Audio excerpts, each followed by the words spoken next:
And we are, as a people, inherently and historically Wake up. opposed to secret societies, the secret oaths, and the secret proceedings. The show that asks questions about why we don't ask questions. What the hell is going on? This is Conspiracy Queries with Alan Park.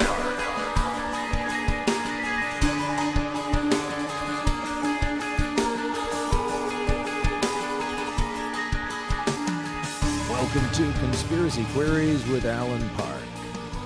I'm Alan Park. Got a couple of conspiracy queries for you, like, is it okay to have a war when you're not really having a war and you just decide you're going to fly somewhere and have that war and then extend the war without having a war and then just call it a war later without actually identifying it? Is that confusing? These types of... I don't understand what's happening. I really don't. I've given up the thread. Apparently Canada is drumming up $500 million to fight ISIS. This is, or ISIL. Well, maybe that's why they need all that money, because it's really two things. It's really, they've got like a double arm, sort of like an agency of the CIA. Might be considered two companies, but it's really one company. Maybe that's why they need all that money. So, yeah, Canada's off to do that. We never seem to have money for so many things that we need. We're told there's not money. We don't have that. We can't afford these things. And then when this ragtag bunch of reactionaries come along to the Western policy that, reaction caused them to be there in the first place, now we've got to drum up even more cash. So $528 million. That's going to be the one on the books. There's always stuff on the books and off the books. It's very confusing. If you get my meaning, the way the costs are allocated. It says, this is from the CBC website. It says Canada's war in Iraq and Syria. Canada's war in Iraq and Syria that's right, Canada's, is expected to cost more than $500 million by this time next year, Defense Minister Jason Kenney revealed one day after federal budget reports stamped the estimate as secret. Of the total, $406 million is expected to be spent in the new budget that began Wednesday, on top of the projected $122.5 million that was set aside in the fiscal year that just ended. The fiscal year just ended. God, I forgot to get presents. Anyway, those are the incremental costs. The amount of money the Department of National Defense spends over and above the routine expense of maintaining an army. Right.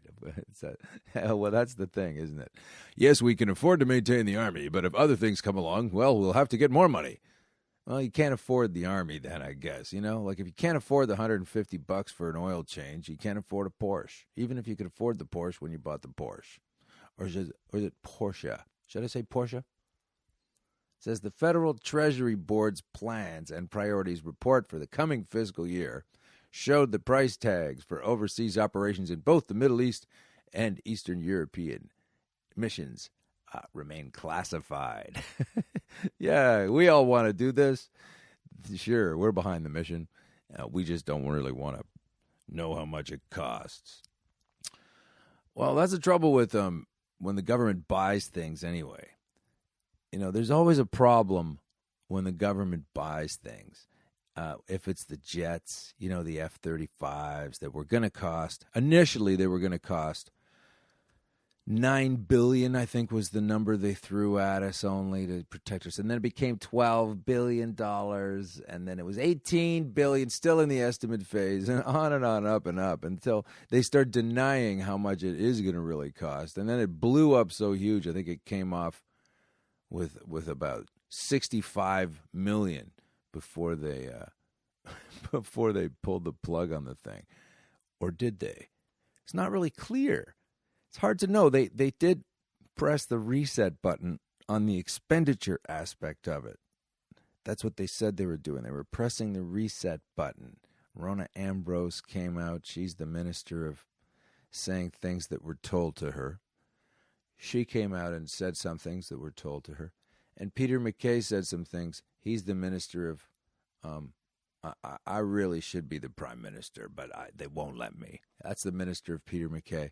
And he was there also setting the reset button on this Jets disaster, which has cost so much money as it is. Just incredible amount of money, just even talking about it. Right now, it's just me talking about it costs $100 million a second just for these jets. Or that's what it feels like anyway. That is exactly what it feels like. When are we actually going to use these jets that we were criticizing the need for so much? And now we know. Now we know we're going to go fly over to Syria and Iraq and drop bombs and attack people and, solve the problem of having people attack us by attacking them. Because that always works. It always works. But if this all sounds confusing to you, then here's the reason why I'm confused by this. I located a file, and this file is purported to be an audio file, a sound bite of a missile guidance system control manual, probably from the 60s. Now, maybe the 70s or it could be even the 80s, who knows? But basically, this is supposed to be a real tape, a real audio, helping the operator understand how to work a missile. Now, if it's not a genuine tape, it's a very, very funny satire and very well done. So we're going to listen to it anyway. And but I do think it's real. It sounds like something that would be right off of the government truck. So check this thing out. And right after this, we'll get to our guest, who is Sydney White. And Sydney is going to talk to us about Fukushima, because nobody else is. And it's time we get some updates from what Fukushima is all about and what it means, and where we're going. And how the world is reacting physically to the radiation that's leaking out of there constantly, and why we don't talk about it much. But first, here's this instruction manual on how to properly know how your missile is functioning. Being the difference between where the missile is and where it wasn't. If variation is considered to be a significant factor, it too may be corrected by the GEA. However, the missile must also know where it was. The missile guidance computer scenario works as follows. Because a variation has modified some of the information the missile has obtained, it is not sure just where it is.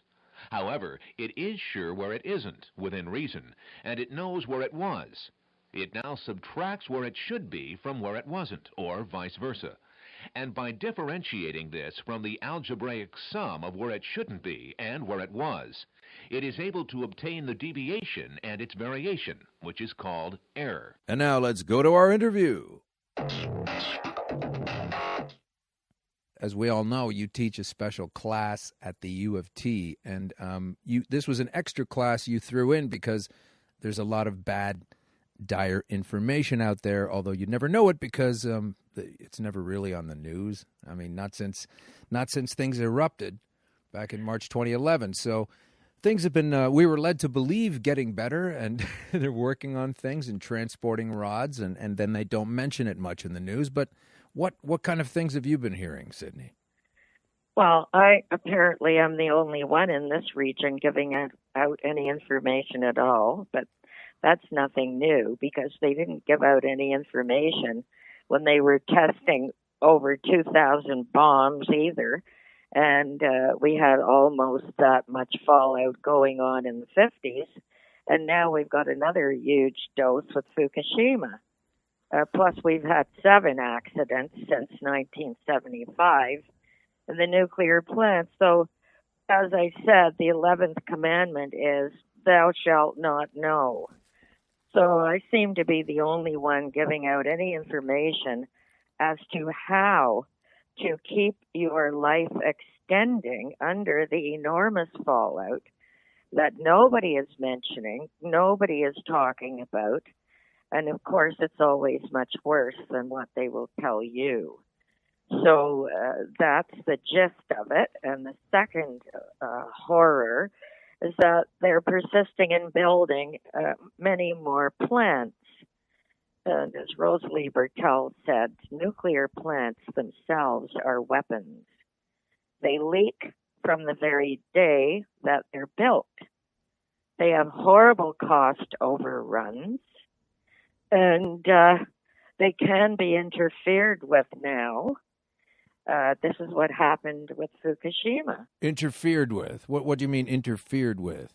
Well, they are weapons in the beginning because they all leak. They will never not leak, and they leak right through. Second thing is now that we have computers and we have computer viruses. What was PROMIS, which was an intervention program. Oh, the software program, PROMIS. The software PROMIS then became PTEC. Without PROMIS, they couldn't have done 9/11 because the PROMIS intervened with programs.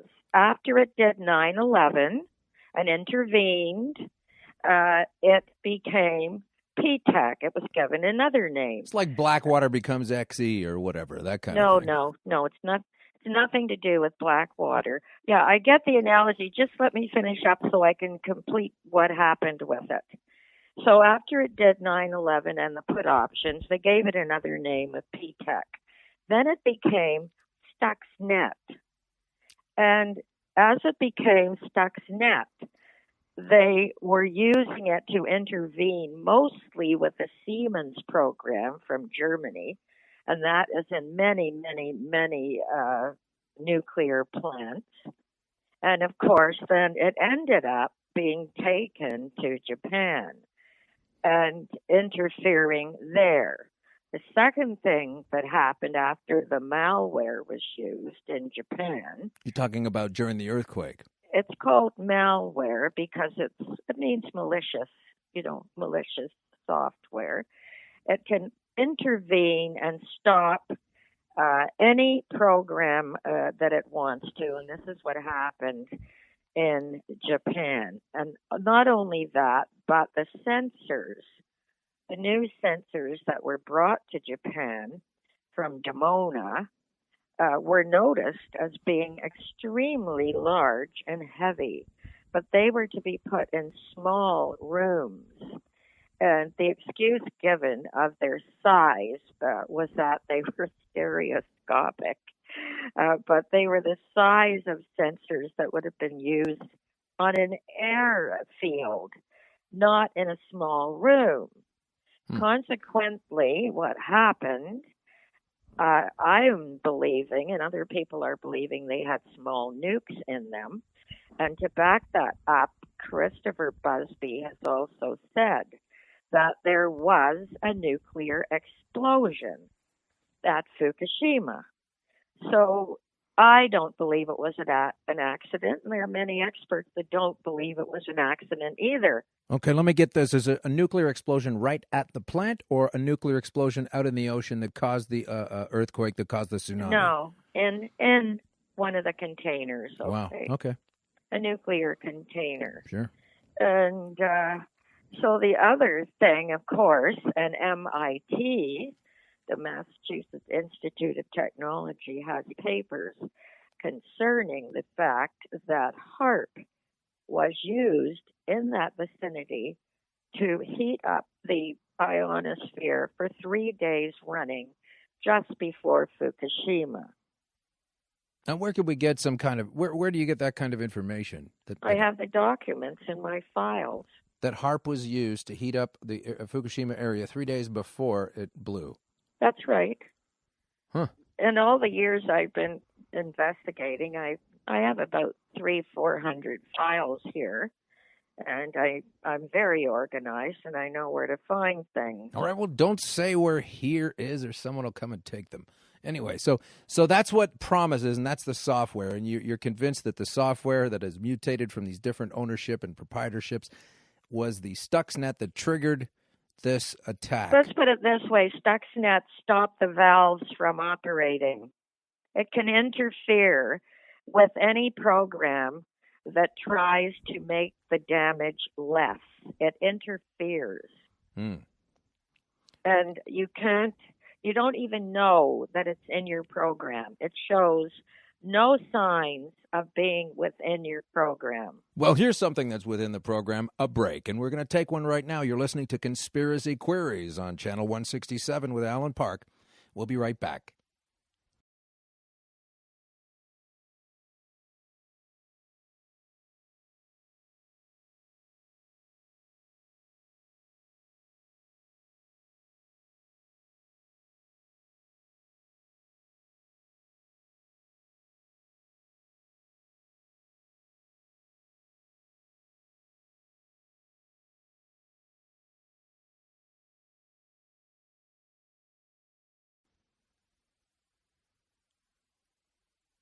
I promised you we'd be right back, and we are, and here is Sydney. So we've just figured out this crazy software system that they used.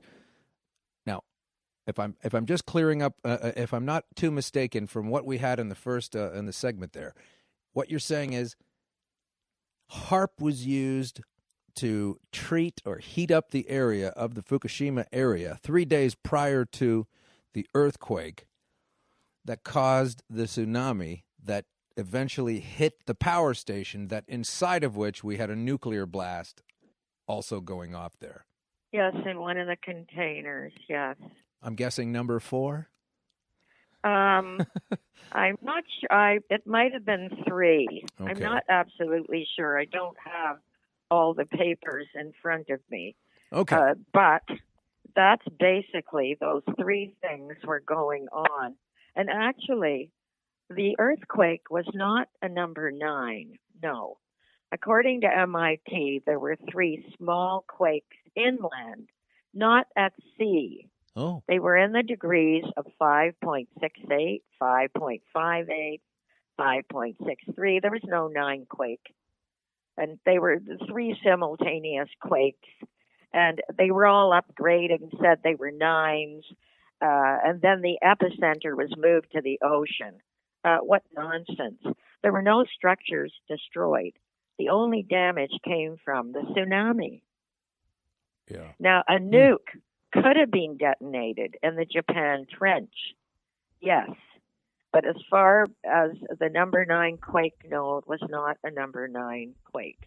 And as MIT said, there was a rapid heating of the ionosphere directly above the epicenter for 3 days. You're alleging that it was a 9, they say it was a 9 quake because then that makes logically more sense that it would do so much more damage than a 5 something. Yeah, but it wasn't a 9 quake. I've got the exact figures from MIT. It was not a 9. I didn't say it was. I'm saying you're alleging then that they're saying that it's a 9 quake because that way it would logically make more sense if it was a 9 quake doing that damage than a 5 something. Yeah, that was part of the convenience of doing that, yeah. So now where are we? Basically, that's what went on when it happened, okay? Now, what could have been Reactor 4 because Reactor 4 was defueled at the time for the replacement of its stainless steel shroud. That's the one that blew its containment. It was number 4, and that explosion would have been impossible without an explosive device. And that's the one that's still tottering up there with the pool up high. That's 4, yeah. So that happened, and everybody heard about it, and it was on the news, and we talked about it all the time. It was on for day to day to day. And then eventually, like the Gulf explosion the year earlier, we kind of stopped thinking about it and stopped talking about it, and I guess everything's okay now. No, everything will continue to get worse. Well, it's not on the news. The Gulf people are still dying of diseases from the Corexit, which was actually worse than the oil in the Gulf, and people will be getting an enormous amount of cancers in the northern hemisphere because of Fukushima, especially the West Coast. So that's why I'm saying that now we don't even need a war to kill ourselves off, because every nuclear plant now that exists, even whether it leaks or not, it can be intervened with. Every nuclear plant, and they're going to build more, can now be the same kind of target as was Fukushima. The nuclear mafia are still building them. Let's go back. You earlier said that nuclear power plants themselves are weapons. Yes. And so what I know that a weapon, that if it's a bomb and it goes off and it's nuclear, that's terrible. But what do you mean exactly when you say a nuclear power station is a weapon? Because you know what I'll say. The opposite is this, that people think a nuclear power station is a way to generate electricity so we can all power our things. So why and how is it a weapon particularly? Because they can all be targeted by anyone with malware, and it can be done to any nuclear plant, what was just done to Fukushima. Absolutely. This is something that they must have known about a long time ago, or they decided to start doing this because we didn't have malware when nuclear plants were being built. No, I think they've known about it for quite some time, yes. I mean, the total nuclear reactors globally are 442. Yeah. And the U.S. has 104. We've got, I don't know how many exactly we have. We probably have maybe Canada, 50 yeah. 50 or whatever. And we have had 8 nuclear accidents since 1975. Now, Chernobyl, which was in the Ukraine, and that one was buried. Putin, Russia was smart. They got the army, 800,000 army people, took 10 minutes apiece inside trying to clear it up. And then the planes flew over and buried the whole damn thing in tons and tons and tons of boron and cement and whatever they needed to stop it. Now, the difference is that Fukushima is on the ocean. And so Fukushima is putting about 400 tons every day, and it can't be stopped, into the ocean. 400 tons, you said. Every day. I saw the other day, this was a couple of months ago actually, but one of the major concerns, and this is all mainstream news, so let me get it out there before you start telling me how it's not true. God. Anyway, they were out there saying that there are these rods that are in a containment pool at the top of that fort. There's like 3,600 of these rods, and they're all, Right. It can't be there. They're all tottered up in the top of this thing. It's like if you've ever been to Toronto, I get the vision that this nuclear reactor is kind of like a teeter-tottery art gallery. You know, the Ontario College of Art building that's up there on those sticks, and it's up there. You know, these pools of water that need to have this. These things have to be in water. So they need to take them out. And they've been doing this operation, they say. They've been doing the operation of removing, carefully removing, one at a time, taking them out of that thing way up in the sky and carefully moving it and putting it somewhere else. And they've been saying that it's going well. And that's all they're saying. So if it doesn't go well, there's going to be a massive problem. If that thing tips over and, oh gosh, it's going to be a friggin' disaster. So I'm just wondering now. That is the latest I've heard on the mainstream. Is like, yes, we had to move these rods. We are moving them, and it's going well. Okay, back to your game now. Back to your meals. So I just wondered, have you heard about those rods? And do you know exactly where we really are with any kind of latest developments they might be sitting on and keeping quiet? Well, if anything does happen, they're not going to tell us. And what has happened, if you know who Helen Caldicott is, Sure. She's one of the main experts on this kind of thing. And she said herself, because she and her whole family, including her grandchildren, are now living in Boston. She said if number 4 goes or anything happens with the rods, she said, I will be putting my whole family on a plane. We will be leaving for Australia the next morning. That's where she comes from. Sure. So why is that going to help you if there's a massive problem in Japan? What she's trying to say is we probably won't be told if anything goes wrong. You have to realize that this is the first time in the history of nuclear power that there is uncontrolled fission occurring outside of any containment, and the only moderator is the seawater being pumped into these reactors buildings. And this is the first time that seawater has been used in any attempt to cool a reactor core that breaches containment. Approximately 1,000 tons per day have been poured onto the reactors for over 1,400 days. Now, a nasty byproduct of cool sea water touching the hot corium is creation of radioactive sodium. Oh, great. Now, yeah. Jeez. Now a Was it- reality. It's a reality outside of the lab. Check buckyballs if you want to know what they do, okay? Buckyballs. Yeah, it's an aerosol form, and they're like little nano-nuclear engines if inhaled or digested. You can check it with the Journal of Geophysical Research. Buckyballs. Yeah, got it? No, I will though. Gosh, that's The amazing. point is, it's created now radioactive sodium, which was never created before.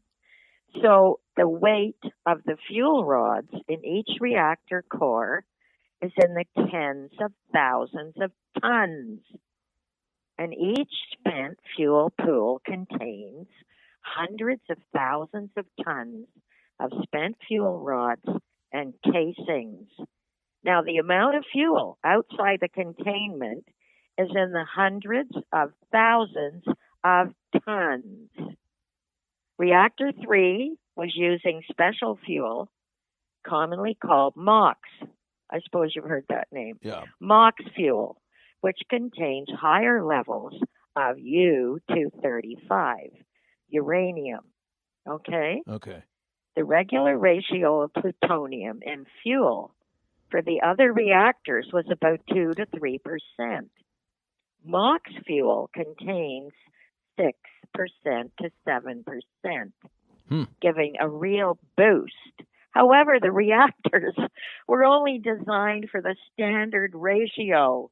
By weight, it is then possible that the amount of plutonium ejected could amount to 3 to 5% of the total fuel mass. That means about 6,000 tons of plutonium was released into the ocean and the atmosphere.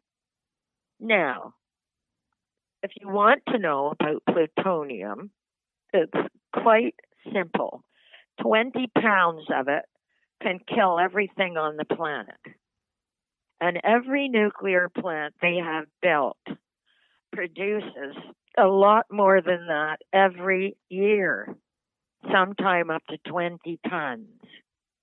That's what nuclear plants do, really. How are we all still alive then? Let me put in one word here, yet. Okay? So far. So far we are, okay? But it's not, here's the magic word, bioaccumulation. Sure. With every layer of fallout, our immune systems start cracking. If you can't keep your immune system up, then you're going to die of many, many things, but usually cancers. And as far as making any electricity, this is why they're called the nuclear mafia. The amount of energy that nuclear plants produce is between 6% and 15% of the total. So really what the plants are being used for are weaponry, not to mention the depleted uranium, where they're using radioactive waste now. About 40 countries have now got it all over their weapons. Every gun, every tank. So this whole planet is under a radioactive doomsday. Okay, well, this is the thing that really, to me, back on 9/11, and this conversation really isn't about 9/11. Well, you can't really not talk about it. But back when 9/11 happened, I was obviously very skeptical of it. I'm sure you were too, as we were being told what was happening. It looked ridiculous. But one of the things that I thought about, now, if you believe the terrorist sort of story and the government story, these people were, it strikes the fear of the buildings that represent Western commerce tumbling to the ground. That fairy tale we were given that the terrorists were happy to see. So symbolically, it was important for the terrorists, to knock down these symbols of Western commerce. But I thought that smelled a little bit like BS to me, because I don't really care if I'm a terrorist and I'm really as nuts as these guys are saying that they really are. I think I wouldn't be crashing my plane into that building. I think I'm crashing my plane into a nuclear power plant. And so when 9/11 happened and we're knowing that it's terrorists crashing planes into buildings and they're trying to strike fear and they want to kill us and all of this, I thought, well, you would have done a better job plowing that thing directly into a very easy to hit if you could hit that building, you could hit a nuclear plant. And you could take a plane and crash it right in there. And just in case they pass Bill C-50 friggin' 1, and anybody's listening to this, no, I'm not endorsing crashing planes into nuclear power stations, you idiots. I'm just saying I don't believe necessarily the story of crashing it into a building when if you were really a terrorist who really wanted to cause all this terrible, terrible damage, that would have been thing number one. Right there. Right in there, Pennsylvania, New York, up and down, all over the place. Would have caused a lot more damage. Would have caused a lot more damage than the little southern tip of Manhattan. Don't you think? So that kind of. Yes, I do. I agree with you totally. It kind of made me think. Course, I don't think that's really what is going on here. Because if they really want to lay waste, that's what they'll do. If you want to know what 9/11 was, think of Hollywood. It was a Hollywood propaganda film using real bodies. Yeah. And the proof of that, I have the proof of that because I have a film from 1996, and some of my students have managed to get hold of it. Wow, sounds like it's on video cassette, and I'm sure that's not what we're going to be talking about when we cut away just for a second. You're listening to Conspiracy Queries with Alan Park on Channel 167, Sirius XM. We'll be right back.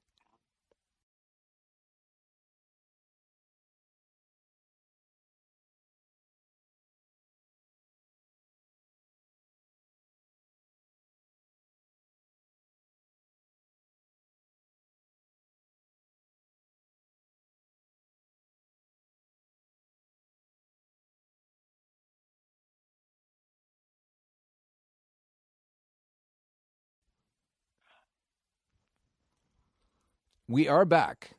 And now, I love this. Japan, for many, many months, maybe years now, has been burning its atomic waste. So they're adding that to what we're getting over here. But everything's fine. And what have they got, the games or something next year? If you were an athlete, would you go to Japan? Would you? I mean, those people aren't that stupid. They think about their health. Listen, if Fallout had a color, whatever color it was, you wouldn't even go outside. Yeah.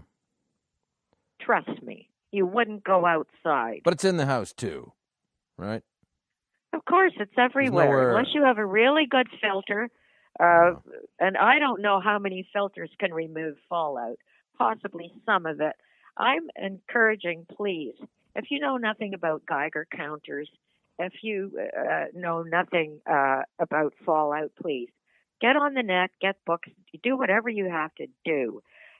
We're after 4 years of Fallout now. Please get a Geiger counter. Yeah. When you go out to these markets that come in from everywhere, you don't know where everything's from. Take it with you. Sure. And for God's sake, don't listen to the government. If you call them up, they'll tell you some other figure. They've already raised the limits, I think 10 times to what it should be for Fallout. They just keep raising the limit. You're not going to get any truth from government. There's a very interesting book written in 1970. I don't know if it was banned, but the title of the book is Population Control Through Nuclear Pollution. Now, I do not know the author's name. I had to work very hard just to find out this title. But look it up, and I'm about to look it up myself and see what happens, whether they've banned it completely or whether you can get the author's name. Population control, say, what was it again? From population control through nuclear pollution. Okay.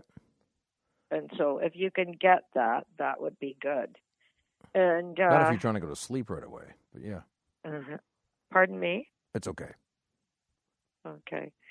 So, and please stay out of the rain. Get your baking soda. Keep it in the cupboard. It has to be the organic one. Sure. And these things that are happening in the nuclear, that's not accidental, okay? They would rather produce plutonium. They're using them to make weapons and whatever's left over. And as for the rods, now here's another little thing most people don't know. The rods are all sitting on top of the containment. Yeah. Right on the roof, exposed, okay? Now, why did they do that? Well, when they first had nuclear motors, whatever, nuclear submarines, of course, they didn't have much room in the submarine, so they had to put all the rods on the top of the nuclear reactor in the submarine because there was no other room. Now, when they came out on land and they started building them on land, they didn't take them off the roofs because it was cheaper than putting them somewhere a little safer. Sure. So let's put it way up in the sky on this teeter-tottery water pool thing. I know, they're just nuts. That's right. So they did the same thing that they had to do in the submarines, but they didn't have to do that. So, and of course, in Japan, I have to let you know this, their hospitals and their doctors are not allowed to diagnose or treat any illnesses related to radiation. Not allowed to treat it. They are purposely killing their own people. Wow. Yes, and if you think it's going to be any different here, no, it's not. People who live in Pickering don't pay any real estate tax because their lives will be shorter. Okay. I'll have to check that. I don't know that they don't pay property tax in Pickering.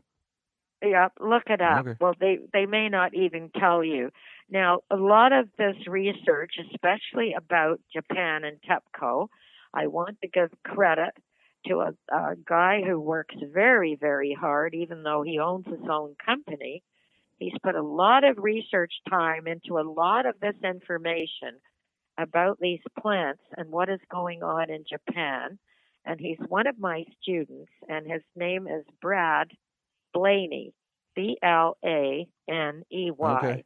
And I have him to thank for a lot of this information on what's going on right now in Japan and what kind of technical mistakes were made when they built these reactors.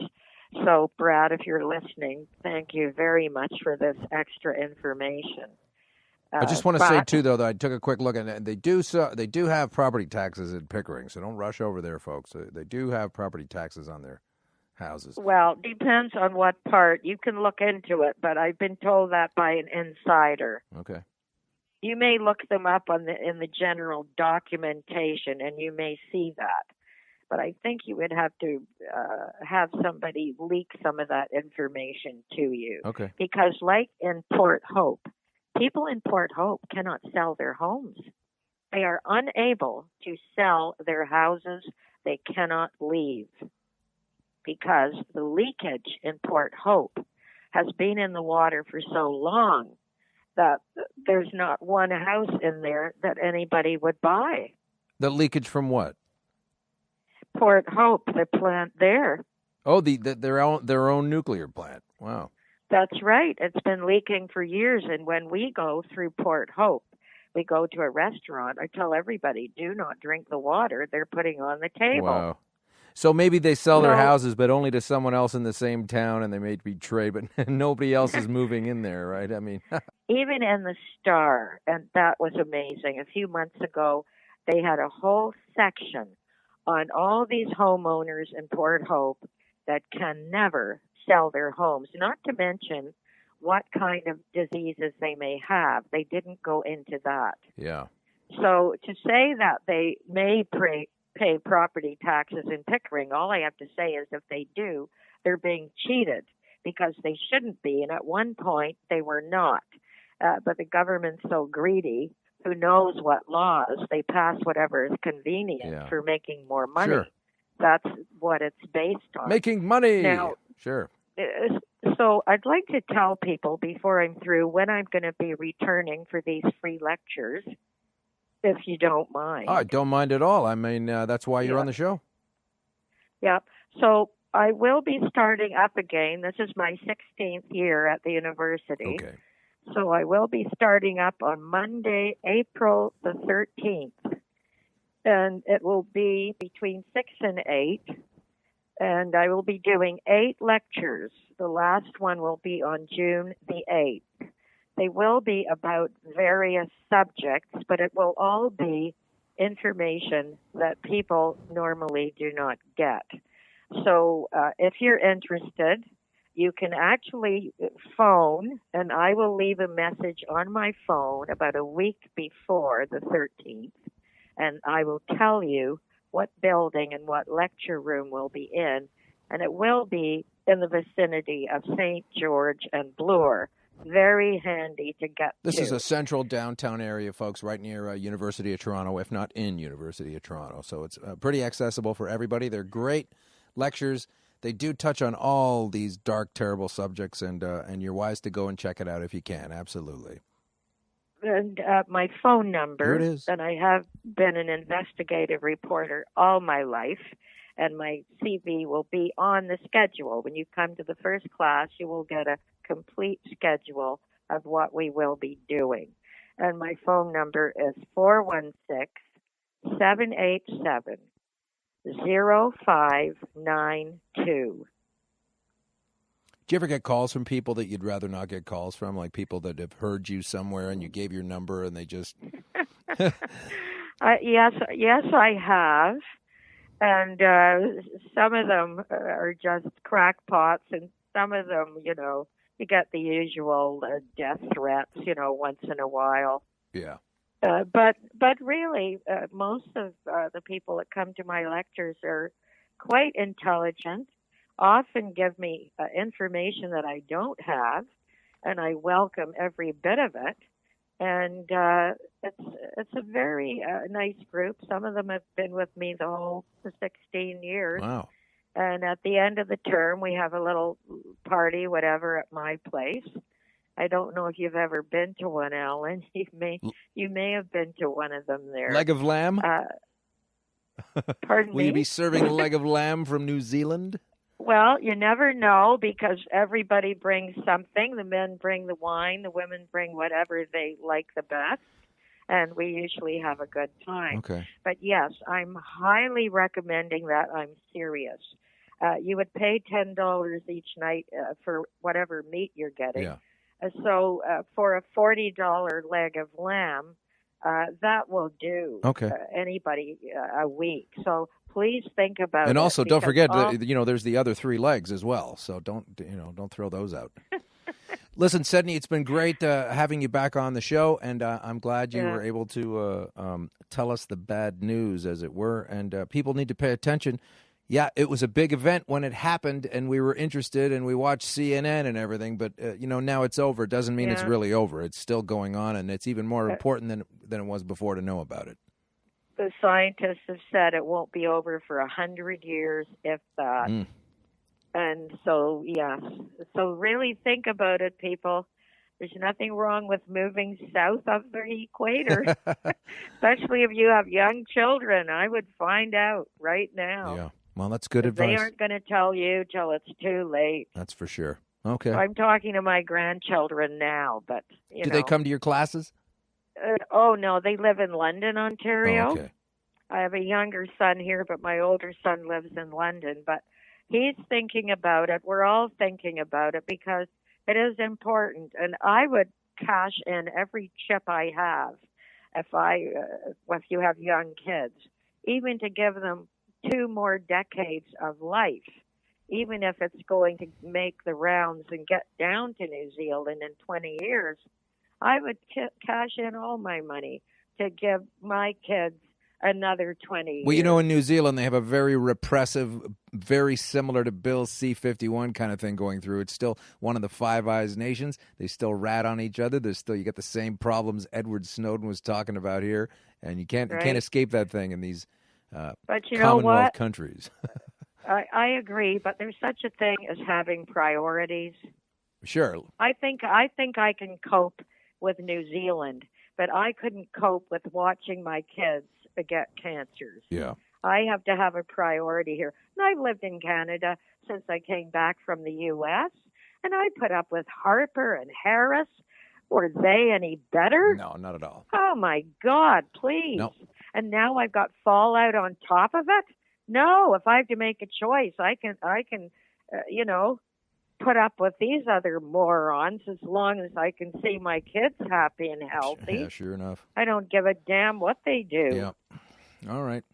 Well, and you that's know the me, attitude you gotta have. I don't put up with anything, you know. I'm not going to war. My sons weren't going to war. I'll go to war when somebody comes to me in my home with a gun. Then I'll make war on them. Yeah. That's it. That's how it goes. Then you'll be labeled an insurgent. I've been labeled many Oh, I'm things. sure. So that's nothing. Oh, I know. That's nothing. Let's not to even what open I've that been can labeled. of worms. Boy, we won't have all the time in the world to find out those names. Yeah, All right. my classes have been banned by the now. I told you that. Wait a second. What? No, as soon as I started discussing 9/11, 2007? No, when it first happened. But they didn't find out till 2007 that I was talking about 9/11. And they don't allow me to advertise in the events anymore. Really? They don't approve. The woman, an insider phoned me and said, Sydney, I know you, so I'm telling you. She said, I'm not allowed to put your events in anymore because they don't want anyone discussing 9/11. And she said, this paper has never done an article on it. I wonder why that is. Well, they make all their money from 40 pages of porno ads in the back of the magazine. Okay. So, That's yeah, why but it's free. how does that Well, they don't need our money. The paper's free. They make all their money from the porno ads. Okay, so they make money for porno ads. So, but what I'm saying is, what is the? Okay, just for a second, we thought we were done with the show. Listen, folks, there's this magazine here in Toronto called Now Magazine. It's what they call an alternative magazine. They have them in all kinds of different cities. They call them like sort of a Time Out in England, and various different publications. No, I don't know about the other ones, but I know that the Now I'm telling other people makes about millions from the porno ads, so they don't need to worry about what I'm doing. Okay, but you got to find some threads of logic to think about this stuff sometimes. Like, okay, why? No, there's why I do you told think? you, there's no logic when there's greed, Alan. If it's NBC and maybe they're owned by GE back in the day, they're not anymore. Comcast owns it, but they of course didn't want you talking about going to war and complaining about nuclear things and bombs and stuff because they're a nuclear. They manufacture them and they don't want you to draw attention to the bad side of it. And everybody understands the vested interest of you. Don't talk about that kind of thing. I'm just saying. Why does an alternative magazine, and as you say, they have a lot of porno kind of or sex ads in the back of the thing where they make a lot of money. I'm just saying, what is the control apparatus over the top of an alternative magazine, regardless of how they make most of their money, over at 9/11? If they talk about 9/11, someone's not gonna go to a prostitute that night, or what? I don't get the connection. Well, you know what? You'll have to ask them, Alan, but all I know is they never have talked about it, and they never will. Well, that's fascinating. And now you can't. Gee, I said all that over nothing. But your point is, you try to get your ads in there. There are some free ads that they do allow, and they won't allow yours because you talk about 9/11, and that gets in the way of their porno. Yeah, my ads were in there for the first 7 years until they found that out. And a very nice insider woman called me and told me why. Oh. Because she talks about 9/11. We don't want her in here, and because maybe that'll be... they don't like my theories. They don't like a lot of the facts about 9/11. Well, most people don't, because you have to turn your whole worldview around if that happens. So, well, you have to remember, Alan, facts are always controversial. Sure, especially if they're embarrassing. That's why we suppress them as much as we can when we are conservative members of government. Hey, listen. Yeah. Or any. On any that member. note, I'll let you go. All right. Well, thanks for coming on, Sydney. We'll talk to you again soon, and good luck with Yeah. the new lectures. Yeah. All right. Okay. I'll see you, Alan. All right. Cheers. Yeah. Bye-bye.